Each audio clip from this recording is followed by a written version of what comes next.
नमस्कार, आप देख रहे हैं इंडिया का सवाल और मैं हूं आपके साथ प्रीति चौहान। लगातार महाराष्ट्र में सियासी घमासान आप पिछले 1-1.5 साल से देख रहे होंगे। अब 1-1.5 साल में इसीलिए कह रही हूं क्योंकि पिछले साल यानी कि 1 साल पहले आपने एकनाथ शिंदे को देखा था 40 विधायकों के साथ उन्होंने जो शिवसेना है उससे वो बाहर आ गए, शिवसेना को उन्होंने तोड़ दिया, तरह तरह के शिवसेना के ऊपर आरोप लगाए उद्धव ठाकरे और साथ ही यही अजीत पवार जो आज डिप्टी सीएम बने हैं एकनाथ शिंदे के, इनके ऊपर भी उन्होंने भयानक इल्जाम लगाए थे।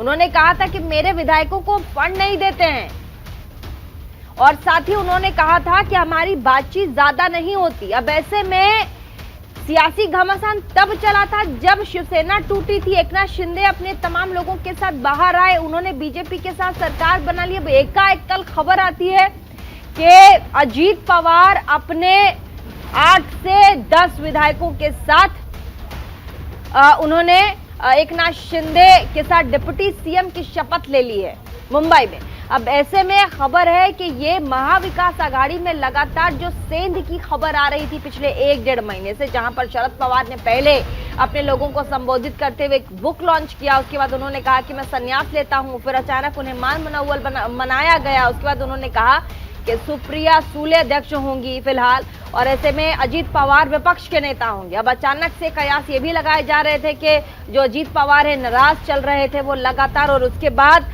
अब कहा जा रहा है क्योंकि कल खबर आई शपथ ग्रहण हो गया है, डिप्टी सीएम बन गए हैं अजीत पवार। अब ऐसे में ये जो महाराष्ट्र का पॉलिटिक्स है ये कहां लेकर जाएगा महाराष्ट्र को और साथ ही आने वाले लोकसभा चुनाव को, कई सवाल हैं।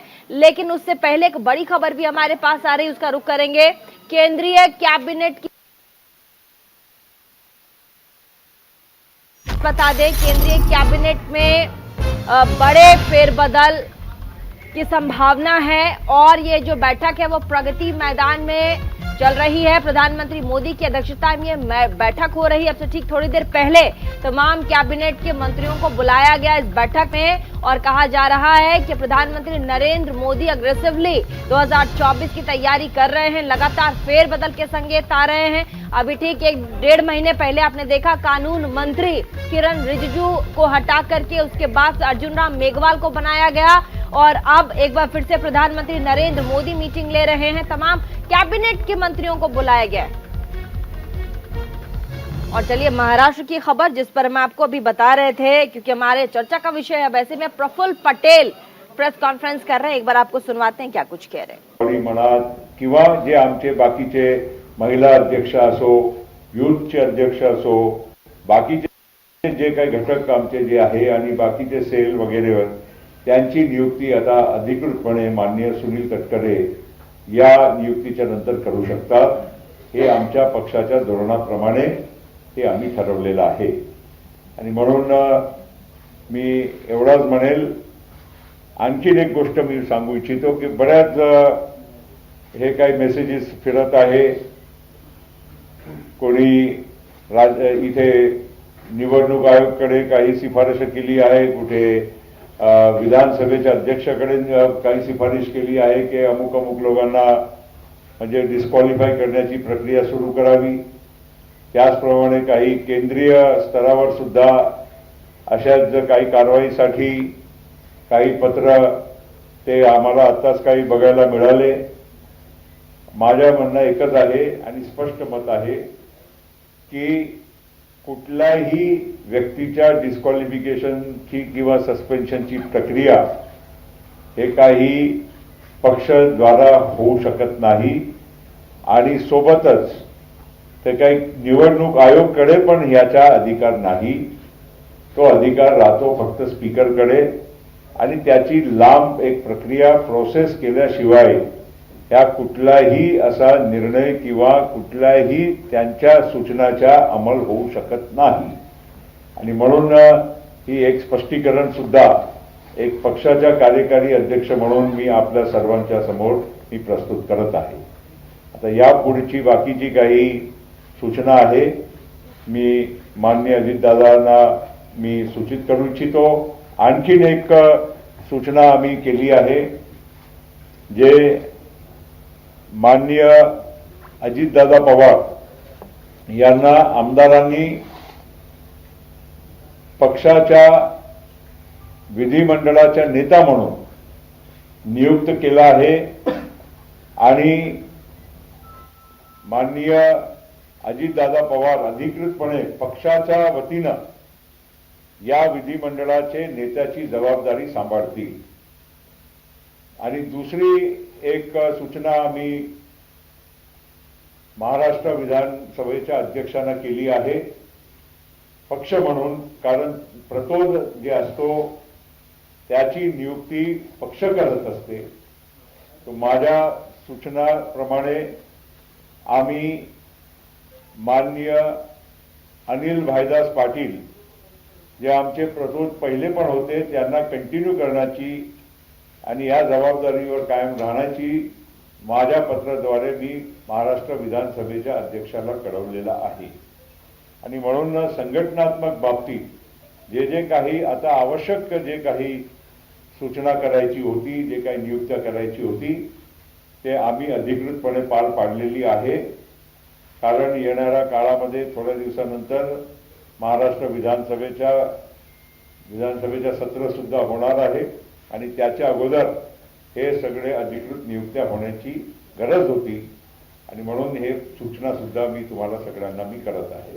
या पुढची जे काही सूचना असेल मी माननीय अजितदादाला मी माईक देतो, त्यांनी आपल्या सर्वांना संबोधन करावे।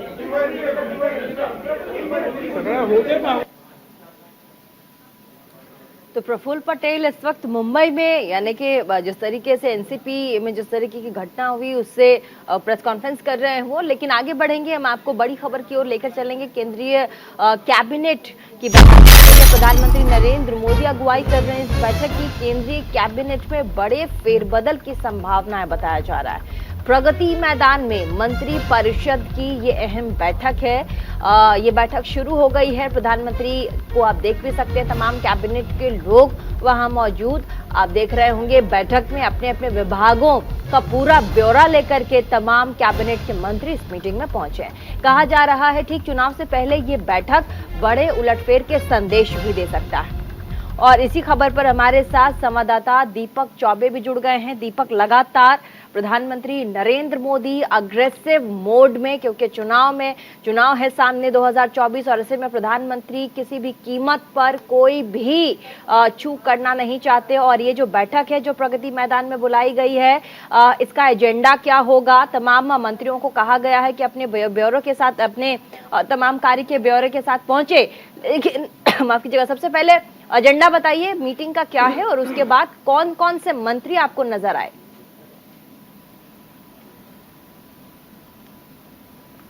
जी देखिए, ये पहली बार हो रहा है कि जब अगर बात की जाए तो मंत्री परिषद की बैठक है और वो भी प्रगति मैदान का जो नया कन्वेंशन सेंटर बना है उसमें हो रही है। और चाहे स्वतंत्र प्रभार कैबिनेट हो या राज्य मंत्री हो, सभी मंत्रियों को इसमें बुलाया गया है। हालांकि अगर बात की जाए जो हमारे सूत्र बता रहे हैं वो ये बता रहे हैं कि करीब 5 जो मंत्री हैं उनसे रिपोर्ट कार्ड मांगी गई है और वो अपना प्रेजेंटेशन देंगे प्रधानमंत्री नरेंद्र मोदी को। इस बैठक में अजित डोभाल भी मौजूद हैं।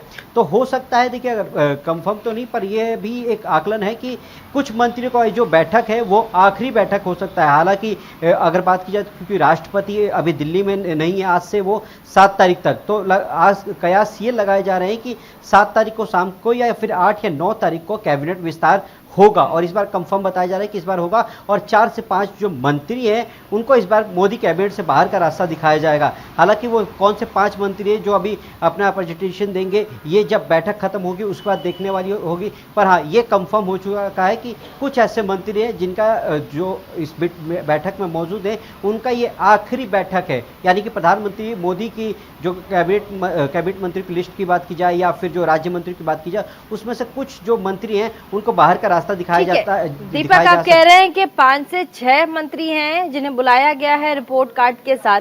कौन कौन से मंत्री हैं जो इस मीटिंग में पहुंचे हैं? अगर आप नाम बता सके कि कौन से विभाग के मंत्री वहां पहुंचे इस मीटिंग में हिस्सा लेने के लिए।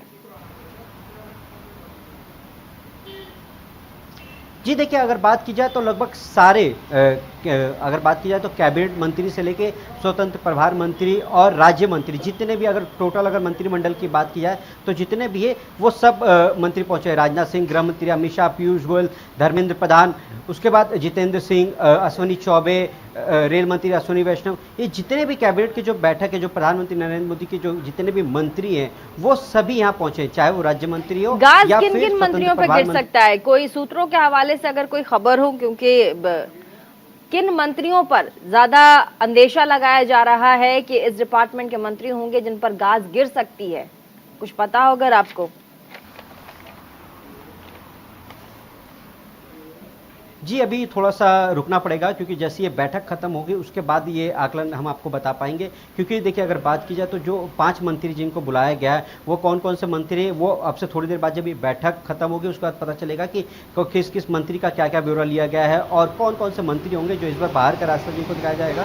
हालांकि प्रधानमंत्री की एक जो छवि है वो काम को लेकर है। जिन मंत्रियों का अगर काम से अगर प्रधानमंत्री संतुष्ट नहीं होंगे, इस बार उनको बाहर का रास्ता दिखाया जाएगा। कई ऐसे राज्य मंत्री हैं जिनको बाहर का रास्ता दिखाया जा सकता है। केंद्र कैबिनेट से अगर बात की जाए तो कैबिनेट मंत्री हैं, उनमें से 1-2 लोगों को भी बाहर का रास्ता दिखाया जा सकता है। और कई ऐसे जो अगर बात की जाए, चाहे वो पीयूष गोयल के हो, धर्मेंद्र प्रधान की हो, अश्विनी वैष्णव की या हरदीप सिंह पुरी हो, इन लोगों को इस बार राज्यसभा से लोकसभा चुनाव लड़वाने की तैयारी की जा रही है कि ये जो मंत्री, ये जो पांचों के पांचों जो लोग हैं वो इस बार लोकसभा लड़ेंगे। यानी कि एक मैसेज भी देने की जरूरत है, जो कार्यकर्ताओं को दी जाएगी कि सभी राज्यसभा नहीं जा सकते हैं। अब जो काम करेगा, जो जनता के बीच में जाएगा, उनको लोकसभा का चुनाव लड़ना पड़ेगा और 2024 में ये सारे जो मंत्री। चलिए, बहुत बहुत शुक्रिया दीपक। आगे बढ़ेंगे इंडिया के सवाल में। महत्वपूर्ण जानकारी हमारे संवाददाता दे रहे थे।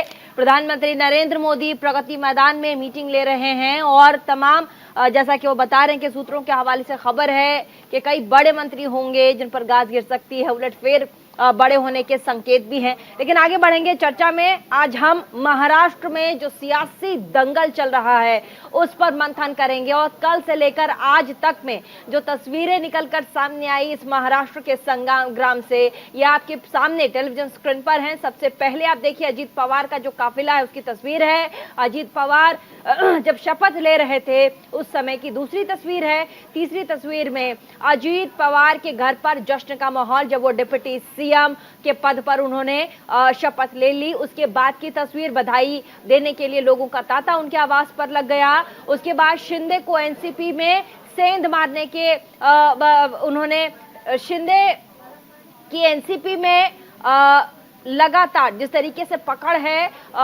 उस पर बातचीत करते हुए आप देख सकते हैं। उसके बाद शरद पवार गुट का जो प्रदर्शन है उसकी तस्वीर आने लग गई और ऐसे करके लगातार शरद पवार का जो महाविकास आघाड़ी, ये पूरा का पूरा एक बड़ा एक संगठन, एक बड़ी पार्टी जिस पर अजीत पवार ने सेंध मारी। और साथ ही अब कहा जा रहा है कि अजीत पवार की तरफ से भी बहुत कुछ कहा गया और साथ ही लगातार कहा जा रहा था कि अजीत पवार पार्टी के कई बड़े फैसलों से नाखुश हैं। और लगातार अभी देखिए, कुछ दिनों पहले भी दिल्ली में बीते 28 जून को एनसीपी की तरफ से एक बड़ी मीटिंग रखी गई थी, उसका आयोजन हुआ था। उसमें अजीत पवार की पिक्चर, फोटो तक नहीं थी। ऐसे में कहा जा रहा था कि अपने आप को खुद अजीत पवार अलग थलग मान रहे थे। और क्योंकि शरद पवार भी अब कह चुके हैं कि हम मान कर चल रहे थे कि कभी भी जा सकते हैं अजीत पवार बीजेपी में। अब ऐसे में कई सवाल उठ रहे हैं कि शरद पवार जो कि राजनीति के चाणक्य माने जाते हैं, उनके रहते हुए अगर अजीत पवार दूसरी पार्टी के साथ गठजोड़ कर ले, ऐसा हो ही नहीं सकता। राज ठाकरे कह रहे हैं, मनसे से उन्होंने कहा कि इसमें जरूर कहीं ना कहीं शरद पवार को ये बात पता थी। अब आगे बढ़ेंगे, हमारे साथ तमाम मेहमान हैं, चर्चा करेंगे इस विषय पर। हमारे साथ तमाम मेहमान जुड़ गए। सबसे पहले शब्बीर अहमद विद्रोही हमारे साथ होंगे आज की इस चर्चा में, एनसीपी से होंगे हमारे साथ। और हमारे साथ बीजेपी के हमारे साथ अजय वर्मा नेता कांग्रेस के होंगे स्टूडियो में। वैभव अग्रवाल नेता बीजेपी के होंगे हमारे साथ। मनीष गुप्ता राजनीतिक विश्लेषक के तौर पर हमारे साथ हैं। ऐसे में आप सभी का बहुत बहुत शुक्रिया कि आप हमारे साथ जुड़े। साथ ही शब्बीर अहमद थोड़ी देर में हमारे साथ जुड़ जाएंगे। शुरुआत करेंगे हम अजय अग्रवाल नेता कांग्रेस के। महाविकास आघाड़ी में सेंध महाराष्ट्र में, दूसरी तरफ अजय वर्मा जी, दूसरी तरफ पटना में जिस तरह से मीटिंग हुई, उसके बाद अभी बैंगलोर में होने की खबर है। 2024 के पहले विपक्षी एकता में सेंधमारी नहीं होगी, या वो एकता जो अभी तक कांग्रेस दिखाती आई है उसमें फूट नहीं पड़ेगा, इसकी गारंटी है क्या? देखिए प्रीति जी, महात्मा गांधी जी अपनी डंडी यात्रा लेकर देश में चलते हैं और गॉडसे उनकी हत्या का प्रयास करते हैं, तो इस देश में दो विचारधाराएं हैं, एक गॉडसे की, एक महात्मा गांधी जी। महात्मा गांधी जी ने अपना काम किया तो देश को आज़ादी मिली। गॉडसे ने अपना काम किया तो देश को, सबको पता है कि देश को एक खतरनाक खूंखार आतंकवादी मिला। ये लड़ाई नीति और नियम की नहीं बची है। हालांकि ये एनसीपी का इंटरनल मामला है, क्या हुआ कैसे हुआ, लेकिन ये महाराष्ट्र की जनता का अपमान है, ये वीर शिवाजी का अपमान है, ये मराठे मानुस का अपमान है कि किस तरह से ऑपरेशन लोटस, पहले तो ये मानते थे लोग कि साहब ऑपरेशन लोटस यानी कीचड़ में कमल खिलता है, तो देखिए कितना महत्वपूर्ण खुशबूदार होता है, लेकिन अब तो कमल ही कीचड़ हो गया है। किस तरह से कीचड़ फैलाई जा रही है, थैलाशाह, भामाशाह, और जब नहीं इनसे काम चलता, ईडी शाह, सीबीआई शाह और संवैधानिक संस्थाएं शाह, वो पूरे देश में, ये पूरा देश देख रहा है कि किस तरह से कलंकित लोकतंत्र को रंजित किया जा रहा है। नहीं, लेकिन ठीक है, वो आप अपनी बात कह रहे हैं, लेकिन एक सवाल आपको ये भी एक्सेप्ट करना पड़ेगा कि जब पार्टी के कद्दावर नेताओं को उनको उचित पद ना दिया जाए, और क्योंकि इतना लंबे समय से अजीत पवार एनसीपी के साथ हैं, तो उनके पास क्या रास्ता बचता है? और साथ ही पार्टी में जिस तरीके से बगावत के सुर थे, उन्हें साइडलाइन किया जा रहा था, खुद उनके पार्टी के कार्यकर्ता कहते हैं, ऐसे में क्या कहेंगे आप? प्रीति जी, 26 जून को माननीय देश के 56 इंची लोकप्रिय प्रधानमंत्री जी की एक जनसभा मध्य प्रदेश में चल रही थी, और उस जनसभा का वीडियो तो मैं दिखाऊंगा तो टाइम लगेगा, मैं उसका सार बता रहा हूं। मित्रों, एनसीपी पर 70,000 करोड़ का घोटाला है और इसके सारे नेता सहकारी बैंक घोटाले और सोसाइटी घोटाले में हैं। 26 जून को साहब कहते हैं कि ये भ्रष्टाचारी हैं, लोकतंत्र में नहीं चलेगा, देश बदलेगा, और अब ये सारे भाजपा नामक वॉशिंग मशीन में सफा होकर, शुद्ध होकर, कमल बनकर इनके साथ से सम्मान आके बैठ गए हैं।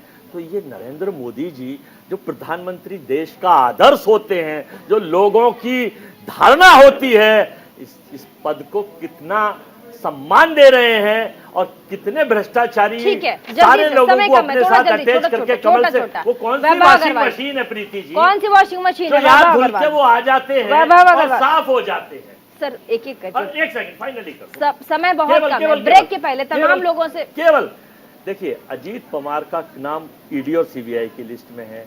मुनीश, ये जो मेश्राम करके आए हैं, एक मुस्लिम मुनिफ, इनका नाम, अब ये तो जमानत पे है जुलाई तक।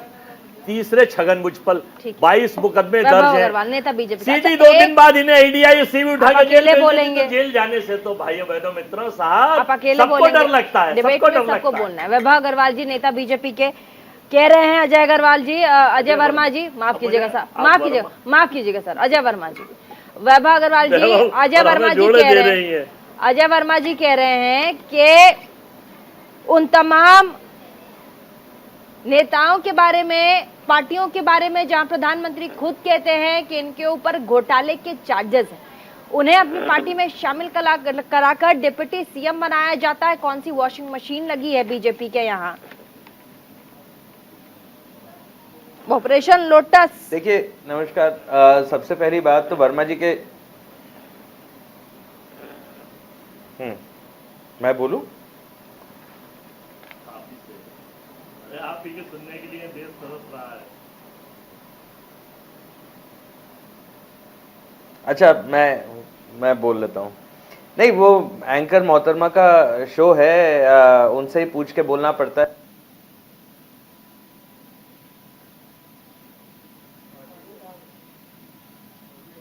वर्मा कांग्रेस के नेता हैं, उनकी हर बात का स्वागत है।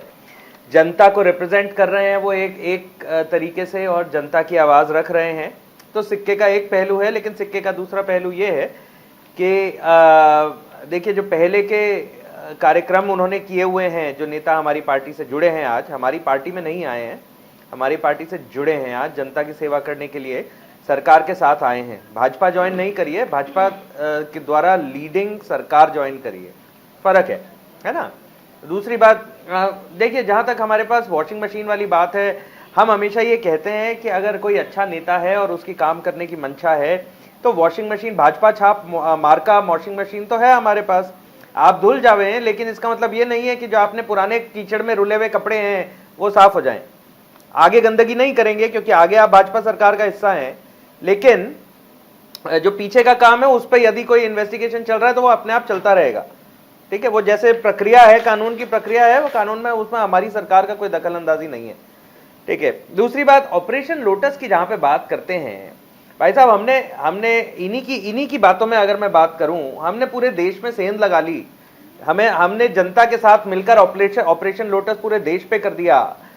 तो ऑपरेशन लोटस का तो इल्जाम, मतलब मुझे समझ नहीं आता है कि क्या है, आज की तारीख में तो ऑपरेशन लोटस ही चल रहा है ना देश में। क्या अजीत पवार है ना, अभी तक अपन ने शुरू कर किया था 2014 में, क्या अजीत आज भी पवार चल रहा है और उनके अगले भी साथ चलेगा। विधायक वैभव अग्रवाल जी, क्या अजीत पवार उनके साथ जो विधायक हैं वो सपोर्ट बी की तरह काम करेंगे? क्योंकि आपके पास जो ऑप्शन ए है वो शायद सुप्रीम कोर्ट का फरमान आए और निरस्त कर दिया जाए, तो ऐसे में आपके पास जो ऑप्शन बी बचेगा वो ये होगा कि अजीत पवार और उनके साथ जो लाए हुए विधायक हैं, ये ऑपोजिशन कह रहा है, तमाम बड़े पत्रकार कह रहे हैं कि समय आएगा और जिस तरीके से एकनाथ शिंदे और अपने 40 विधायकों के साथ वो आए और मुख्यमंत्री बने, सुप्रीम कोर्ट को कहीं ना कहीं ये जब फैसला आएगा तो सुप्रीम कोर्ट इसे निरस्त कर सकता है। ऐसे में जो ऑप्शन बी के तौर पर अजीत पवार और तमाम एनसीपी के लोगों को देखा जा रहा है जो अजीत पवार के साथ हैं, क्या कहेंगे?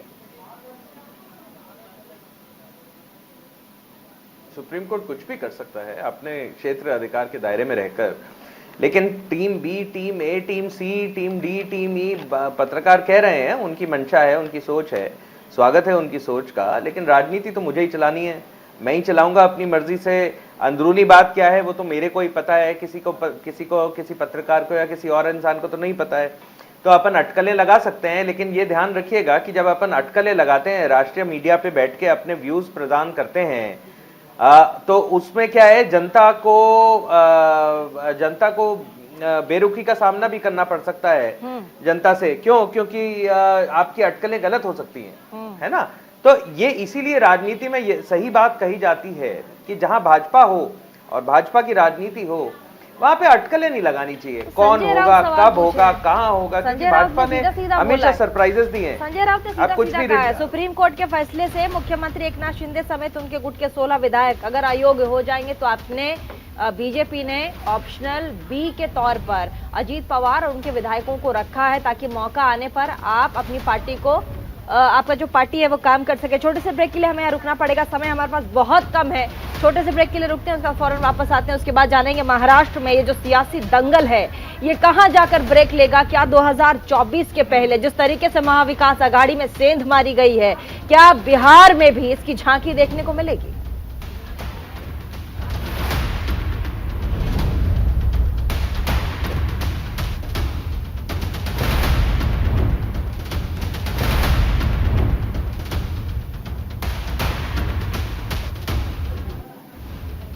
ब्रेक के बाद एक बार फिर से आप सभी का बहुत बहुत स्वागत। हमारे साथ एनसीपी के नेता शब्बीर अहमद भी मौजूद हैं। एक बार जल्दी से शब्बीर अहमद विद्रोही जी के पास।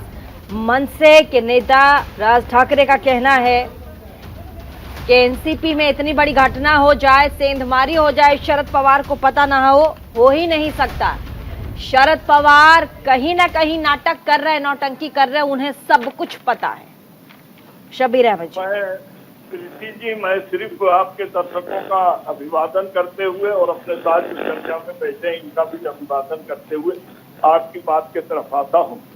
जाकी रही भावना जैसी हर मूरत देखी थी तैसी, नाटक करने वाले को हर चीज में नाटक दिखाई देता है। अभी जो चर्चा चल रही थी वो आपने अच्छे तरह से देखा। हमारे कांग्रेस के भाई ने इनकी कहानी बता दिया और वो सिक्के के पहलू बताने लगे। हिम्मत नहीं है, बात करें आंखों में आंख डालकर, ये फैसला कर रहे हैं सिक्का उछालकर। सबसे बड़ी बात यह है कि भय को पैदा करने से, जब भय पैदा होता है तो मुर्दा लोकतंत्र पैदा होता है। और मुर्दा लोकतंत्र जब पैदा होता है तो तानाशाह की हुकूमत बनती है। जब अपने राजा पर इतना भरोसा है कि बहुत अच्छा काम कर रहे हैं तो दूसरे के घरों में ये झगड़ा लगाना, भय को पैदा कराना, ये कहाँ तक उचित है? आप इन्हीं चीजों को देख लीजिए। मैं बड़ा सारांश में बात कहूंगा, समय हर चीज का उत्तर देता है और अभी टाइगर जिंदा है, अभी शरद चंद्र जी पवार जीवित है। ये कितना भी उछल ले, कच्चा, देखिए पक्की चीज जो है वो कच्चा हो नहीं सकता, बच्चा कभी अपना चच्चा हो नहीं सकता। ये बड़ी लेकिन शब्बीर अहमद जी, ठीक है, आप पार्टी के पुराने नेता हैं, आप पार्टी लाइन पे बात कर रहे हैं, लेकिन अजीत पवार का जाना लोकसभा चुनाव के पहले महाविकास आघाड़ी से ये पार्टी के लिए बहुत बड़ा डैमेज है या नहीं है सर? आप एक्सेप्ट करते हैं, नहीं करते हैं? आप अभी भी नहीं, आप अभी अजीत पवार के जाने के बाद आप तमाम बातें कह लीजिए, लेकिन अजीत पवार कहीं ना कहीं आपके पार्टी के बेस भी थे। अगर वो चले गए हैं तो आप ये थोड़े कहेंगे कि सर कि हमारा उनसे कोई लेना देना नहीं, जानने से कोई फर्क नहीं पड़ता। निश्चित तौर पर एनसीबी को अजीत पवार से के जाने का नुकसान उठाना पड़ेगा। अरे बहुत नुकसान है, लेकिन हम मेहनत करके उस नुकसान की भरपाई कर लेंगे, क्योंकि नेता को मनाने से ज्यादा हम जनता को अपने साथ जोड़ लेंगे। जनता इधर उधर जाने वाली नहीं है, वोट जनता के अंदर है। नेता नीतियों को लेकर चलता है और अभी भी महाराष्ट्र की जनता का नाराज चल रहे थे अजीत पवार, नाराज चल रहे थे। दिल्ली में जो एनसीपी की बड़ी बैठक हुई थी उसमें अजीत पवार की फोटो तक नहीं थी विपक्षी नेता के तौर पर। खैर ये तो छोटी मोटी बातें जो है आप कह रही हैं होंगे नाराज, तो वो अरे सर बड़े बड़े पत्रकारों ने बड़े बड़े आर्टिकल लिख दिए, आप कह रहे छोटी मोटी बात है। चलिए कोई बात नहीं, मनीष जी हमारे साथ राजनीतिक विश्लेषक से पहले थोड़ा थोड़ा जान लेते हैं, उसके बाद आगे बढ़ेंगे। राजनीतिक विश्लेषक, क्या कहेंगे आप? महाराष्ट्र में जो घटना घटी, ये डिप्टी सीएम के पद पर जैसे ही अजीत पवार ने शपथ लिया उसके बाद लोगों की आंखें खुली, उन्होंने देखा कि अरे महाविकास अघाड़ी में क्या हो गया। कैसे देखते हैं इस पूरे मामले को? देखिए, सबसे पहले तो ये देखिए, शरद पवार के साथ आज वही हुआ है जो 1978 में शरद पवार ने बसंतराव पाटिल के साथ किया, और उनके साथ खैर कोई नया नहीं, इससे पहले भी उनके साथ बगावत हुई है। तो जैसे को तैसा ये उनके जो कर्मों का फल है वो उन्हें मिला, एक बात। दूसरी बात, ये राजनीति है, नीतीश कुमार पलटते हैं, शरद पवार पलटते हैं, तो इस बार अजीत पवार पलट गए। मैं आपको बता दूं, अभी 2 दिन पहले ही आपने ही जानकारी दी थी कि देवेंद्र फडणवीस ने यह खुलासा किया है कि 2019 में जब अजीत पवार जी डिप्टी सीएम बने थे देवेंद्र फडणवीस के साथ, उस समय शरद पवार की कंसेंट थी, यानी उस समय वो मौका देखकर, सिचुएशन देखकर पलट गए। खैर अब वापस पलट गए। अब देखते हैं महाविकास अघाड़ी के एंगल से। सबसे बड़ी बात तो ये, इस समय कांग्रेस को यह बड़ी चोट पहुंची है। क्यों पहुंची है? क्योंकि जितने भी जो नेता गए हैं, अजीत पवार और प्रफुल्ल पटेल, इन सबने एक ही मैसेज दिया है कि हमने इसलिए छोड़ा या हमने इसलिए हटे वहां से क्योंकि राहुल गांधी को प्रधानमंत्री पद का दावेदार बनाने की बात चल रही थी, जिसमें शरद पवार जी की सहमति थी। तो कहीं ना कहीं मुझे ऐसा लगता है राहुल गांधी को निशाना बनाने की जो कोशिश इस टीम ने की है, वो ये मैसेज दे रही है कि कांग्रेस को भारतीय जनता पार्टी बिल्कुल रण में अकेला कर देना चाहती है। और कहीं ना कहीं मैं आपको बता दूं, शरद पवार जी भी ये समझ रहे हैं कि हवा किधर की बह रही है, इसलिए अगर वो डायरेक्टली नहीं आ सकते साथ में, तो इनडायरेक्टली साथ रह सकते हैं। कहीं ऐसा तो नहीं कि मानो पार्टी एक तरीके से अजीत पवार के हवाले कर दी, बाद में सुप्रिया सुले जी और शरद पवार जी पहुंच जाएंगे। आप एनसीपी पे बोल तो रहे हैं, लेकिन आप बीजेपी के बारे में भी कुछ कहिए, क्योंकि लगातार बीजेपी के अंदर से, महाराष्ट्र बीजेपी के अंदर से खबरें आ रही थी कि सरकार के अंदर ज्यादा कुछ ठीक नहीं चल रहा। नाम के एकनाथ शिंदे मुख्यमंत्री हैं, जबकि तमाम फैसले देवेंद्र फडणवीस लेते हैं। अब ऐसे में तीनों बड़े बड़े नाम, एक एकनाथ शिंदे, अब बीच में देवेंद्र फडणवीस, अब एक और आ गए अजीत पवार, तालमेल कैसे बैठेगा? प्रीति जी, पत्रकारों के सर्कल से खबर आती है कि कौन फैसले लेता है और कौन नहीं लेता है। इनकी सच्चाई को जान पाना लगभग मुश्किल है। बिल्कुल ऐसे ही जैसे मनमोहन सिंह फैसले लेते थे या इंदिरा गांधी फैसले लेती थी, लेकिन सच में फैसला वो राहुल गांधी, इंदिरा गांधी या जो है किसी और नेता का होता था। तो ये तो ऐसी बातें हैं जिनका सच जान पाना मुश्किल है। हाँ, एक दूसरा एस्पेक्ट जो कांग्रेस कह रही है कि भारतीय जनता पार्टी एक ऐसी वॉशिंग मशीन बन गई है जो अपराधियों को धो देती है। तो मैं यह कहना चाहता हूं कि जिन जिन के खिलाफ केस चल रहा है, कांग्रेस के हिसाब से वो पाक साफ थे, वो दोषी नहीं थे, वो किसी मामले में फंसे हुए नहीं थे, तो उन्हें डरने की जरूरत क्या थी? और अगर वो दोषी हैं, आ गए हैं, और अगर बीजेपी उनको छोड़ देती है, बख्श देती है, या ईडी सीबीआई की जांच से वो निकल जाते हैं, तो कहीं ना कहीं बीजेपी भी जिम्मेदार होगी।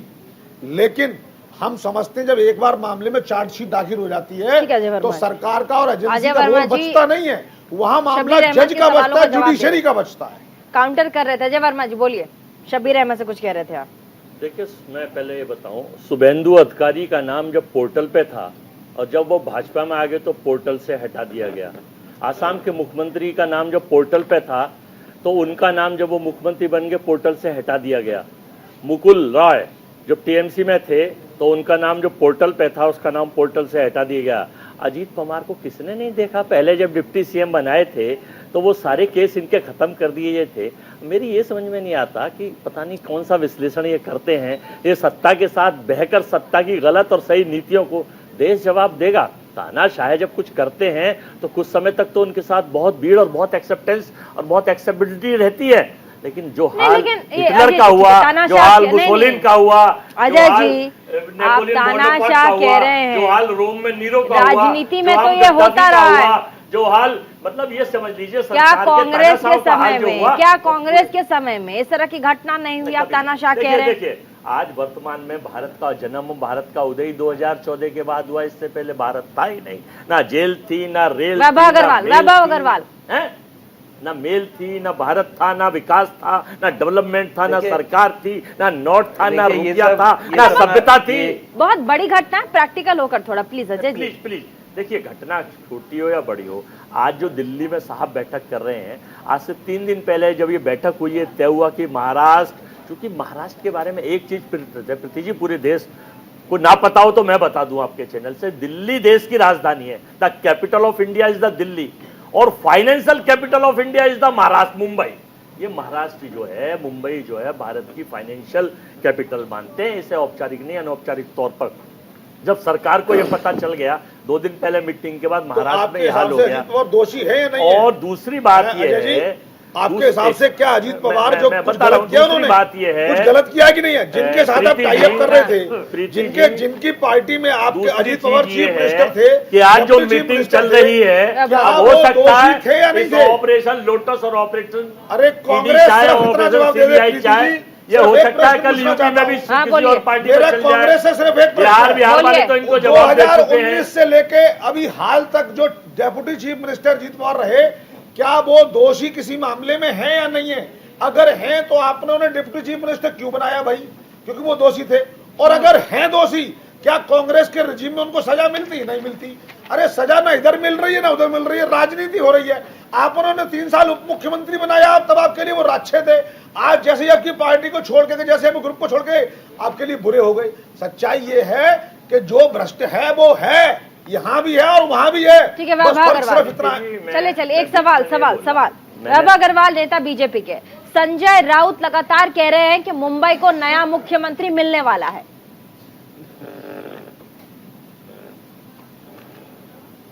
अब देखिए, ऐसा है कि संजय राउत क्या कह रहे हैं उससे अपने को कोई फर्क नहीं पड़ता है। नहीं, आपको नहीं पड़ता, पार्टी को पड़ता है क्योंकि विपक्ष के नेता है ना। ठीक है, आपको इंडिविजुअल नहीं पड़ता है, मैं कह रही हूँ आपको इंडिविजुअल नहीं पड़ता वैभव जी, लेकिन पार्टी को पड़ता होगा। विपक्ष के नेता है, कह रहे हैं, बड़ी बात कह रहे हैं मुंबई के लिए, महाराष्ट्र के लिए। वो कह रहे हैं महाराष्ट्र के लिए कि बहुत जल्दी महाराष्ट्र को नया मुख्यमंत्री मिलने वाला है। मेरे को समझ नहीं आता है आजकल मुझे समझ नहीं आता है कि आजकल आप एंकरिंग कम और पार्टी के और उसमें पक्ष और विपक्ष कम ज्यादा कर रहे हैं। आप अभी भी मैं पार्टी के बिहाफ पे बोल रहा हूं, आप कह रहे हैं आपको फर्क नहीं पड़ता, पार्टी को पड़ता है, तो आप बोल लो फिर पार्टी को क्या पड़ता है। मेरे को पता ही नहीं है तो मेरे को बिठा क्यों रखा है? मेरा टाइम क्यों खराब कर रहे हैं, अपना टाइम क्यों खराब कर रहे हैं? अच्छा, अरे भाई, मैं पार्टी की तरफ से बोल रहा हूं, मेरे दल को कोई फर्क नहीं पड़ता। प्रीति जी, मुझे समझ नहीं आ रहा है ये डिबेट करने का क्या तरीका है। बोलिए, पार्टी को कोई फर्क नहीं पड़ता। और मैं अपना तो काम मैं बोलूंगा तभी तो आप बोल रहे हैं मैं अपना काम कर रही हूँ, मैं अपना काम कर रही हूँ सर। जैसे आप अपना काम कर रहे हैं वैभव अग्रवाल, आप अपना काम कर रहे हैं, जैसे आप बीजेपी के रिप्रेजेंटेटिव के तौर पर यहाँ बैठे हैं, आप नेता के तौर पर, मैं भी पत्रकारिता कर रही हूँ यहाँ, आपसे सवाल पूछ रही हूँ यहाँ, लेकिन आप जैसे आपने मेरे से अजय जी प्लीज पार्टी को पड़ता है, अजय जी प्लीज, आपका जो जवाब था ना, आपका जो जवाब था वो YouTube पे जाकर के आप जरा देख लीजिएगा आपने कैसे क्या कहा है। दूसरी बात यह है कि आप मुझे कह रहे हैं कि आप एंकरिंग छोड़कर पार्टी और इधर घुस रही हैं। सर मेरा काम घुसना नहीं, सवाल पूछना है। डिबेट करना नहीं सीखूंगा प्रीति। नहीं, आप मुझे बोल रहे हैं ना, आपने इंडिविजुअल मुझे टारगेट किया, आपने मुझे इंडिविजुअल टारगेट किया है, आपने मुझे इंडिविजुअल टारगेट किया है। मेरा काम सवाल पूछना है, आप कह रहे हैं मुझे यहाँ क्यों बिठा के रखा है? ये जवाब देने का तरीका होता है क्या? ये जवाब देने का तरीका है? ये जवाब देने का तरीका? आपसे बहुत सभ्य तरीके से मैं बात कर रही हूँ, बहुत सभ्य तरीके से सवाल पूछ रही हूँ, तमाम लोगों से मैंने सवाल पूछे हैं। यहाँ एनसीपी के, बीजेपी के बड़े और कांग्रेस के नेता बैठे हैं, और मैं रोज 365 दिन डिबेट करती हूँ। अब वैभव अग्रवाल जी, आप मुझे नहीं, आपने जो बोला आप एंकरिंग छोड़ के पार्टी में घुस रही हैं, आप सर्टिफिकेट बांटते हैं क्या? कौन से एंकर कौन सी पार्टी में घुस रहा है? शबीर अहमद जी बोलिए, क्या चल रहा है पार्टी में? पार्टी में जो चल रहा है वो आपके सामने है, उसमें कहना क्या है? दिखाई दे रहा है प्रत्यक्षम किम प्रमाणमस्ति, प्रत्यक्ष के लिए प्रमाण की आवश्यकता नहीं है। और ये चला नहीं, चलाया गया, और चलाया गया अर्थात डराया गया, डरा करके फरमाया गया, फरमा करके फंसाया गया। हाँ। और यह बताने के लिए, ये नोट कर लीजिए, जी। 2024 के मामले में ये सब कोई असर नहीं होगा, नेता स्टेज पर दिखाई देंगे। नहीं, 24 के लिए, 24 के लिए भी कहा जा रहा है, 24 के लिए भी कहा जा रहा है। हाँ हाँ मनीष जी बोलिए। तो वही तो अभी आपने पूछा था कि संजय राउत जी ने ये कह दिया, इसका क्या मतलब है? मैं प्रीति जी आपको बता दूं, संजय राउत ने भूत में जो कहा उसकी वजह से उनकी पार्टी में भूत इकट्ठे होकर रह गए हैं। आज इनकी वजह से ही आज उद्धव ठाकरे का ये हाल है कि उनको विपक्ष में सीरियसली नहीं ले जा रहा। आज वही संजय राउत जी माननीय शरद पवार के कंसल्टेंट हो गए हैं। ये इनका भी बंटाधार कराएंगे। संजय राउत से तो बचना ही जरूरी है। प्रीति जी मेरा समय तो कम से कम थोड़ा सा रहने दीजिए, बोलने तो दीजिए। हाँ बोलिए। मैं ये कह रहा था कि कोई आज जनता जो है वो देखेगी, सरकार बनाना बिगाड़ना ये लोकतंत्र के लिए बड़ा हानिकारक हो रहा है। मैंने कहा ना कि मरा हुआ जनतंत्र जो है ये मरी राजनीति पैदा किया, मुर्दे की तरह से राजनीति हो गई। हमने वोट किसी को दिया वो कहीं भी चला जाए, ये क्या है? ये अदल बदल करके क्या है नीतियां? अरे भाई मानव के अंदर हम दिल को बदलना चाहते हैं, आवाज बदल कर क्या होगा? हम तत्व बदलना चाहते हैं, जिसका फल आपको देखने को मिल रहा है। आपने अजीत पवार का बहुत अपमान किया, 2-4 बदल कर क्या होगा? अरे भाई आपने इतना अपमान किया कि वो छोड़ के भाग निकला आपको। एक और बात बताता हूँ आपको, जिस तरीके से 2019 में उनको फ्रंट पे बना के बैक कर दिया, पूरे देश में इमेज गई कि अजीत पवार गद्दार है। और अजीत पवार ने जो भी किया उस समय शरद पवार से पूछ के किया, उसने अपनी गद्दारी की इमेज से छुटकारा पाने के लिए ऐसा किया है। डरा दिया कि वो मेरे प्यार को छोड़कर चला है, आपके डर के कारण चला। देखिए अजय वर्मा जी क्या बोलेंगे? लगातार जिस तरह की घटना हो रही है, लेकिन देखिए पार्टी अपना काम करेगी सर, इसमें आप ये नहीं कह सकते ये कर रही है वो कर रही है। विपक्ष क्योंकि अभी विपक्ष की बहुत बड़ी मीटिंग हुई है पटना में, एनसीपी ने वहां पर हिस्सा लिया था, 2024 भी है, कैसे रोक पाएगी विपक्ष? मैं यही क्रोनोलॉजी और रणनीति भाजपा की क्या है, ये सारा खेल चुना बिल्कुल तय है दिल्ली से ही। देखिए हमारी मीटिंग पहले शिमले में थी, फिर शायद कैंसिल होकर हमारी मीटिंग कर्नाटक के लिए, लेकिन यहाँ भी शायद डेट कैंसिल हो रही है और वो शायद कल आज डिक्लेयर हो जाएगा, कल हो जाएगा, शायद यहाँ भी अभी नहीं हो पा रही। हाँ। विपक्ष का एक ही सूत्रीय कार्यक्रम था कि जिस तरह के हालात देश में सरकार, हालात हैं अजय जी? मैं 1 मिनट प्रीति जी से बात कर रहा हूँ, फिर आपको बताता किस हूँ। तरह के जिस हालात तरह हैं? के हालात देश में चुनाव जीतने के लिए किसी भी स्तर तक जाएंगे, जैसे एग्जांपल और हालात, कैसे हालात हैं मैं जी? बताता हूँ, देश का जो है एग्जाम्पल ले इन्फ्लेशन तो लीजिए कोई नहीं साहब। देख रहा, हाँ, बेरोजगारी की एग्जाम्पल दर कोई नहीं देख रहा, ले लीजिए नौकरी कि आप जिसको कह दी वो केवल मिल नहीं चाहते पाए, हैं कि सब एकता न बने जी? और एकता बने जी तो ये तंग आ नहीं, किस जाएंगे। तरह के हालात हैं ये देश में? एकता के लिए है, एकता देश के में लिए किस तरह के हालात माहौल हैं? आप प्रीति बना जी, के रखें। देश की ये मैं आपको बेरोजगारी पर बात बताना हो रही चाह है। रहा हाँ, हूँ कि केवल महाराष्ट्र को दलों के उनके बदलाव की पास बात हो रही इनकी टीम की और आरएसएस की रिपोर्ट आ गई थी कि लोकसभा के चुनाव में आप कई स्टेटों में साफ है और आने वाले 5 विधानसभा के चुनाव आप 5 में हार रहे हैं, मध्य प्रदेश आपसे छीन रहा है, ये कंफर्म इनके पास था। उसी के तहत ये ऑपरेशन लोटस प्लस ऑपरेशन ईडीशाह और ऑपरेशन तो राजस्थान तो बचा लो, वो सचिन पायलट भागने वाले हैं। 125 सुनो, सचिन पायलट चले जाने वाले हैं। 125 से वो ज्यादा यात्रा सीटों के निकाल रहे हैं, साथ, आपको नजर नहीं आ रहा है? 156 सीटों के सचिन साथ राजस्थान हम पायलट जीतेंगे। राजस्थान में भाजपा को शामिल हमारे होंगे। लोकप्रिय इस बात मुख्यमंत्री की खबर है। गहलोत, हमारे लोकप्रिय मुख्यमंत्री गहलोत जी के काम देखिए, राइट टू हेल्थ, वो तो ठीक है, पर सचिन पायलट को पसंद नहीं आ रहे आपके यहाँ? ओपीएस। नहीं, मनीष सुनिए। गुप्ता जी, अच्छा ठीक है, मनीष गुप्ता जी आप राजनीतिक विश्लेषक है।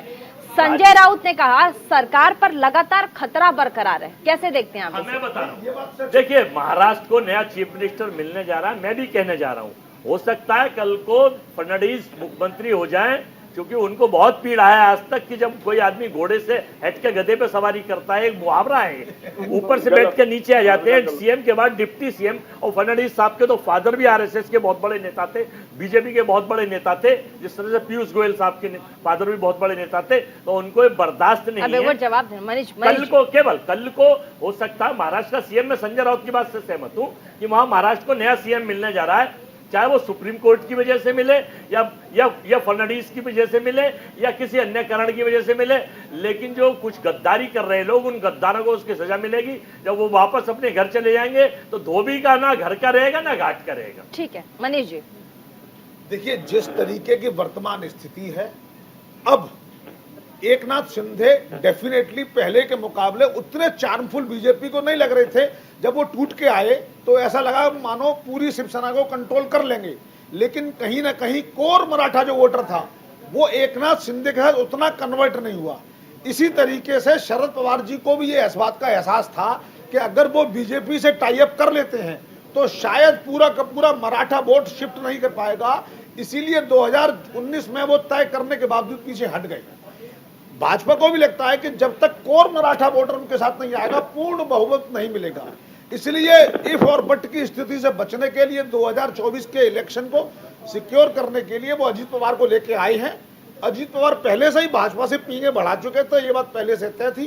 कहीं ना कहीं 2019 के प्रकरण से उनकी छवि को बड़ा नुकसान पहुंचा था और इस बार उन्होंने सोच लिया था कि जो हुआ सो हुआ, अब मैं फाइनली आ रहा हूं। ठीक है। मैं प्रफुल्ल पटेल के सिलेक्शन से बड़ा हैरान हूं, क्योंकि भारतीय जनता पार्टी में प्रफुल्ल पटेल को एक करप्ट नेता के रूप में माना देखा गया है और उनके खिलाफ बड़ा कैंपेन किया है। ठीक है, अगर वो मंत्री शबीर अहमद से भी जान लेते हैं। शबीर जी, अब अजीत पवार के जाने के बाद पार्टी का नेक्स्ट स्टेप क्या होगा? क्योंकि अभी थोड़ी देर पहले शरद पवार ने प्रेस कॉन्फ्रेंस भी किया था, उन्होंने कहा था कि ठीक है लोग आते हैं चले जाते हैं। हाँ बोलिए, क्या? सवाल हो गया। अरे आप बोलिए शबीर अहमद जी, हाँ, क्या तो सुनिए, होगा? हमने सोचा कि सवाल पूरा कह हो रहे गया। हैं हमने नई शुरुआत करनी है, 3 महीने बाद पिक्चर दिखाएंगे, 3 महीने में पिक्चर बदलेगी और नई पिक्चर आपको दिखाएंगे। जी जी, इसमें कोई शक नहीं। राष्ट्रवादी कांग्रेस पार्टी की बुनियाद जो है वो शरद चंद्र जी पवार है और बुनियाद के ऊपर की दीवारों के ये छिलटे गिरे हैं, दीवार की ईंट गिरी है, बुनियाद नहीं गिरी है। और आज भी मैंने आपको एक लाइन कहा था कि टाइगर अभी जिंदा है और वो फिर से पार्टी को खड़ा करने की क्षमता रखता है और पार्टी फिर से खड़ी होगी। जो नुकसान और फायदा आप देख रहे हैं इसमें बहुत कुछ होता है, हर आदमी से कुछ नाराज और कुछ खुश हुआ करते हैं। कल आज नेता के जाने से जनता जो बड़ी खास होगी वो जाएगी और जो जनता लोकतंत्र में भरोसा रख करके 3 महीने में पिक्चर बदलेगी, ये क्या है? 3 महीने में नया पिक्चर, 3 महीने में पिक्चर बदल जाएगी, लोगों का समर्थन हमें है, पिक्चर बदलेगी, क्या है? बिल्कुल सही बात है, बिल्कुल सही बात है। हाँ, 3 महीना में बदलेगा। कैसे? ट्रेलर तो बताइए सर, कैसे नई ट्रेलर? पिक्चर ट्रेलर क्या होगा? अरे बता रहे हैं बताइए, पवार साहब को अच्छा बताने देखिए। दीजिए, बताने दीजिए। शबीर अहमद बोलिए। आप ये बता दीजिए कितने बड़े बड़े नेता गए थे और केवल एक दिन सोलापुर की मीटिंग में, हमारे वहाँ सतारा की मीटिंग में साहब के कपड़े गीले हुए कितने सीटों पर असर हुआ। हाँ। बदलाव जो है वक्त भी कराता है, संपैथी भी कराती है। अरे साहेब की उम्र 82 साल हो गई है सरकार, साहेब की उम्र 82 साल हो गई है। अभी भी वो 38 साल के नौजवान के तरह से काम चले करते कि हैं, कहीं 83 ही नहीं। आपके यहाँ कोई एंकर तो नहीं बन गए हैं? आपसे ज्यादा तो ये ज्यादा सवाल पूछने लगते हैं। अच्छा, कोई आप एंकर आप हैं, और आपको कहीं बोलना बीजेपी है के तो नेता बन बोलिए। जाते हैं, कहीं सीए बन जाते हैं, कहीं पॉलिटिकल एनालिसिस, शबीर अहमद को कहीं पहले सुन देसी वो बन लेते हैं, जाते हैं। शबीर अहमद को पहले सुन लेते हैं। बोलिए शबीर जी। इनको अच्छे आदमी है, पढ़े लिखे आदमी है, मुंबई- लेकिन इनकी सोच और इनकी जो समर्थन है वो मुंबई गलत से चीज बैठे है। हैं, ये भी सुनते- भ्रष्टों को समर्थन कर रहे एनसीपी हैं। के नेता बोलिए। हाँ हाँ, और जनता में उनके प्रति ये घटना घटने से संपैथी पैदा हो गई है। चलिए फाइनल कमेंट की तरफ जाना होगा, समय बहुत कम है। सबसे पहले शुरुआत अजय वर्मा जी, क्या कहेंगे? फाइनल कमेंट दीजिए। फाइनली मेरा ये है, जो ये चल रहा है साहब की मर्जी से चल रहा है, देश के राजा की मर्जी से चल रहा है। किसी पे ऐसे इल्जाम लगाना ठीक नहीं, इल्जाम नहीं है, सबूत है ये लोगों देश के राजा में इस पे आपत्ति जताता हूँ, ये देश के राजा कहना उचित अपने नहीं है। टाइम पे अपने हम लगाइए। लोकतंत्र में रह रहे हैं और वह प्रधानमंत्री होता है, देश का राजा कोई आप नहीं है। अपने नहीं, टाइम तो नहीं, बोल मैं- लीजिए नहीं, प्रीति, नहीं, अब आप ये मुझे देश के लगता राजा है पहले भी अच्छा, हिटलर ठीक से है, तुलना मैं- कर रहे थे। फाइनली मैं अपने फाइनल टाइम पे कमेंट, बोल रहा हूँ, फाइनल, बोलिए। फिर ये कहेंगे कि साहब ठीक नहीं है। देखिए, ये सब इशारे पे से ऊपर से चल रहा है। ऑपरेशन लोटस भाजपा के आईटी सेल की पूरी तैयारी है, उनकी लिखी हुई सारी स्क्रिप्ट है। अब ये नया पाठ्यक्रम लाया क्योंकि इन लोगों को चुनने में विश्वास नहीं है। अरुणाचल देखा आपने, गोवा देखा आपने, कर्नाटक देखा, लेकिन जब बजरंगबली का गदा कमर पे पड़ा और इस बार ये गदा 23 में 5 स्टेटों पर मुंह पर और 24 में सारा गदा सीने पे पड़ेगा, ठीक इन लोगों को और इन प्रोपोगंडिस्टों को, इन एजेंटिस्टों को पता चल जाएगा। क्योंकि ये तोड़फोड़ करके सरकार गिरा के बनाने वाले, चुनने में इनका विश्वास नहीं। ठीक है, शबीर अहमद जी फाइनल कमेंट। हमारा सिर्फ इतना कहना है, आप देखते जाइए, आदरणीय शरद चंद्र जी पवार साहब वक्त बदलने की कैपेसिटी रखते हैं। समय के साथ चल करके वो जो कह रहे हैं कि 3 महीना में नया पिक्चर दिखाएंगे, तो राजनीति का नया पिक्चर आपको जरूर दिखाई देगा। ठीक है, मनीष गुप्ता जी। देखिए, जिस तरीके से प्रफुल्ल पटेल, अजीत पवार और बाकी के नेताओं ने एक सुर में ये कहा कि जिस तरीके से शरद पवार जी ने यह निर्णय लिया और राहुल गांधी जी के प्रधानमंत्री पद की उम्मीदवारी को समर्थन में बात कही, उससे वो नाराज थे। कहीं न कहीं इस तरह के बयान ये मैसेज दे रहे हैं कि महाराष्ट्र में अब राहुल गांधी की उम्मीदवारी किसी को बर्दाश्त नहीं है। कांग्रेस के लिए एक बड़ा झटका साबित होने जा रहा है। बहुत बहुत शुक्रिया तमाम मेहमान इस डिबेट में आए और ऐसे ही आगे। बहुत बहुत शुक्रिया तमाम मेहमान इस डिबेट में आए। 2024 के पहले तमाम पार्टियां एक एक करके बिछड़ेंगी, क्या कुछ होगा महाविकास अघाड़ी पर, उसके पार्टी के चिन्ह पर, अभी सवाल है। लगातार महा कवरेज हम आपको महाराष्ट्र को लेकर के, वहां की राजनीति को लेकर के दिखा रहे हैं। जैसे हमारे पास कोई बड़ी अपडेट आती है हम आपको फौरन बताएंगे। छोटे से ब्रेक के लिए हमें यहाँ रुकना पड़ेगा, कहीं मत जाइएगा, देखते रहिए न्यूज़ इंडिया 24/7 और देखना ना भूलें आपका favourite prime time debate show India का सवाल।